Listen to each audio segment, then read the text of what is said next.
En tus proyectos de Unity, por lo general, vas a tener que gestionar muchos elementos. En muchos casos, los objetos van a ser copias unos de otros y cuando necesitamos hacer cambios en esos objetos, si los hemos duplicado con Command D o con duplicar, esos cambios vamos a tener que realizarlos objeto por objeto. Pero si creamos prefab, solo tendremos que hacer los cambios en el objeto original y esos cambios se van a propagar a sus prefab. Con los prefab no creamos copias de los objetos, sino instancias. Vamos a irnos a la carpeta Asset y abrir nuestra carpeta prefabs. En jerarquía vamos a seleccionar el Macaron 1 y lo vamos a arrastrar a la carpeta prefabs. Si os fijáis, el icono aquí en la jerarquía ha cambiado por un cubo azul. Significa que esto es un prefab. Lo hemos convertido en un prefab. En proyectos donde pone Macaron 1 también tiene un cubito azul. Significa que es un prefab. Vamos a seleccionar el Macaron azul. Aquí en la escena vamos a eliminar este objeto con delete y lo que vamos a hacer es desde la carpeta prefabs, el prefabs le vamos a volver a arrastrar aquí. Podemos arrastrar desde aquí otro Macaron azul por aquí más o menos. ¿Y qué pasa si queremos cambiar la escala de los dos macarons azul al mismo tiempo? Pues nos iríamos aquí a jerarquía. Aquí tenemos los dos prefab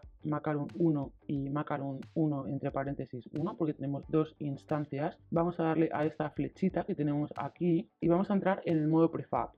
Podemos abrir el modo prefab así de esta manera, pero hay otro modo de hacerlo que es al hacer clic en esta flechita mantener pulsada la tecla Alt y entonces se nos va a abrir solamente el elemento, no la escena completa. Vamos a cambiar la escala en este Macarons con R, lo vamos a hacer un poquito más pequeño o más grande como quieras, pero bueno, el caso es que se note el cambio. Podemos marcar autosave, si no lo tenemos marcado tendríamos que darle a guardar. Como yo lo tenía en autosave ya me lo he guardado directamente. Si no tienes marcado autosave y no lo has guardado antes de salir del modo prefab te lo va a preguntar si quieres guardar los cambios. Voy a volver y como veis la escala de los dos macarons se ha cambiado. Vamos a volver a ingresar al modo prefab y la voy a hacer un poquito más grande. Imagínate que estás desarrollando un videojuego que sea un mundo abierto en el que hay muchas farolas en las calles y tú quieres hacer un pequeño cambio a las farolas y tienes a lo mejor 200 farolas. Si esas farolas en vez de ser copias de la original son prefab, de la original solamente tienes que hacer el cambio en una para que se propague a todas las demás. Otra funcionalidad de los prefab es que, por ejemplo, si tú estás desarrollando un juego, estás esperando a que un compañero o compañera te pase los archivos gráficos, la parte artística, no la tienes todavía, puedes empezar a trabajar sustituyendo, por ejemplo, los macarons por cápsulas y cuando tu compañero o compañera de arte tenga ya los gráficos, puedes ingresar al modo prefab y sustituir la cápsula o lo que sea que hayas estado utilizando por los gráficos finales. También podemos hacer modificaciones a un prefab sin que ese cambio se replique en los demás prefab. Puede que tengas que hacer un cambio a este macaron que sea un prefab de muchos macaron azules que hay en la escena, pero este en concreto quieres que tenga una característica que no tengan los demás prefab. Pues para eso lo seleccionamos y lo que voy a hacer es que me voy a crear un material 2D nuevo para que este prefab en concreto tenga un material físico diferente. Lo voy a llamar prefab override. El Gaussian se lo voy a poner mucho más alto que al resto de los prefab, se lo voy a poner a 0.9. Lo voy a seleccionar y en su apartado material dentro del rigid body voy a arrastrar el material que he creado nuevo. Si os fijáis, aquí nos aparece una rayita azul. Significa que esta característica es diferente al resto de las instancias de los macaron azul y además material está en negrita y las demás opciones están en letra normal y material está en negrita. Si despliego override vamos a ver que aquí nos dice que en el rigid body de esta instancia hay algo diferente al resto de las instancias. Si le digo aplicar a todos significa que me va a aplicar este cambio a todos los prefab, pero yo solamente quiero que lo tenga este prefab, entonces le doy a select y si selecciono este macarons, el 1, tenemos el material físico rebote macarons, pero si selecciono la otra instancia tenemos prefab override, que es el material que he creado nuevo. Este prefab tiene un material y este que es una instancia igual que esta, pero tiene un pequeño cambio y aquí en override puedo ver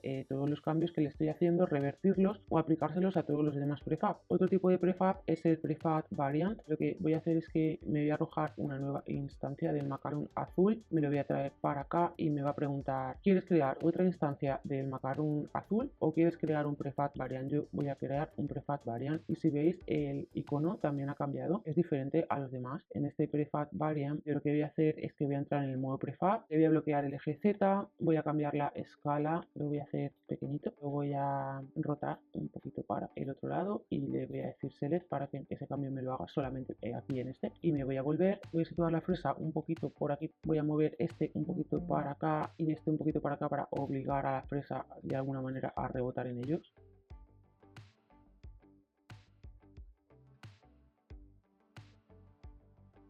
Este prefab variant tiene el eje X bloqueado. Lo que he hecho ha sido crearme una variante del macaroon azul. Y los cambios que yo haga en este prefab, en el modo prefab, por ejemplo, lo voy a escalar a muy grande, ¿vale? Para que se note bien el cambio. Se van a propagar al otro macaroon azul, pero no se van a propagar a el prefab variant. Sin embargo, si yo este prefab variant me añado otro prefab variant, si yo entro en el modo prefab a este, sí que va a replicar los cambios. Entonces puedo tener diferentes tipos de macaroons azul, diferentes variaciones de macaroons azul, y cuando haga el cambio en este prefab variant se va a replicar a este, pero no a estos dos. Cuando haga cambio en este se va a replicar a los otros dos. El tema de los prefab es un poco complicado, pero se utiliza muchísimo, se utiliza constantemente cuando se desarrolla un videojuego, así que os invito a hacer pruebas para que lo podáis entender mejor.